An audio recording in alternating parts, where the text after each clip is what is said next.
అయోధ్య రాముల వారిని తలుచుకోకుండా ఉండలేము. అలాగే అయోధ్య పూజా సామాగ్రి కూడా వాడకుండా ఉండలేము. అయోధ్య పూజా సామాగ్రి వాడండి, మీ పూజని పరిపూర్ణం చేసుకోండి. డీలర్షిప్, డిస్ట్రిబ్యూషన్, హోల్సేల్ కై సంప్రదించవలసిన నంబర్లు.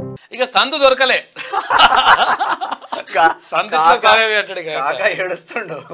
సందు దొరకలేదు కాకకు.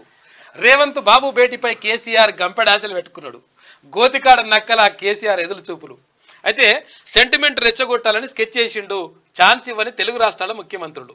విభజన సమస్యలపై కమిటీల ఏర్పాటు, భంగపడ్డ గులాబీ కోటరి. అట్లా ఉంది కాకది మొత్తం మీద సందు దొరకలేదట. చూద్దాం ఒకసారి. 9.5 ఏళ్ల పాటు నియంత పాలన చేసి ప్రజల తిరస్కారానికి గురైన కేసీఆర్ పార్టీని బతికించుకోవడానికి చేయని ప్రయత్నం లేదు. పార్టీ బలపడడానికి ఏదో ఒకటి చేయాలని చూస్తున్న కేసీఆర్ 2 తెలుగు రాష్ట్రాల సీఎంల భేటీపై గంపెడాశ పెట్టుకున్నాడు. అయితే ఇద్దరి భేటీలో ఏదైనా నిర్ణయాలు జరిగితే సెంటిమెంట్ను రెచ్చగొట్టి లబ్ధి పొందాలని గోతికాడ నక్కల ఎదురు చూసిండు. అయితే సీఎంను ఆయనకు అవకాశం ఇవ్వకుండా విభజన సమస్యల పరిష్కారానికి కమిటీలను ఏర్పాటు చేసిండ్రు. ఇక దీంతో ఏ విధంగా రియాక్ట్ కావాలో అర్థం కాని అయోమయ స్థితిలో గులాబీ గ్యాంగ్ పడింది. ఎన్నో ఆకాంక్షలు, ఎంతో మంది పోరాటాలు, అమరుల త్యాగాల ఫలితంగా ఏర్పడ్డ తెలంగాణకు మొదటి ముఖ్యమంత్రి అయిన కేసీఆర్ ఏపీతో సంబంధాలు కొనసాగిస్తున్నామని, అయితే రాష్ట్రాలుగా విడిపోయినా ప్రజలుగా కలిసిందామని అన్నారు. అయితే రాజకీయాల కారణాలతో చంద్రబాబును తీవ్రంగా వ్యతిరేకించి విభజన సమస్యను జటిలం చేసిండు.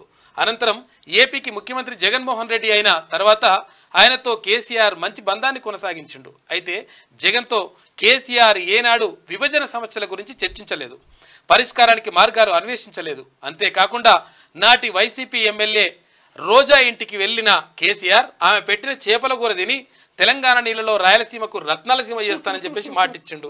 ఆయన వ్యాఖ్యలు అప్పుడు తీవ్ర వివాదంగా అయినా కేసీఆర్ మాత్రం పట్టించుకోలేదు. ఇట్లా చేసిండు కాక. ఏమైనా సందు దొరుకుతుంది అంటే సందు దొరకలేదట. జగన్ నీకు మంచి మిత్రుడే, మరి ఎందుకు విభజన హామీలు నెరవేర్చలేదంటే మళ్ళీ ఎలక్షన్ అంటే లావాదేవీలు గవి ఉంటాయి, రాష్ట్ర ప్రజలు ఎందుకండి ఆయనకు. ఓకే.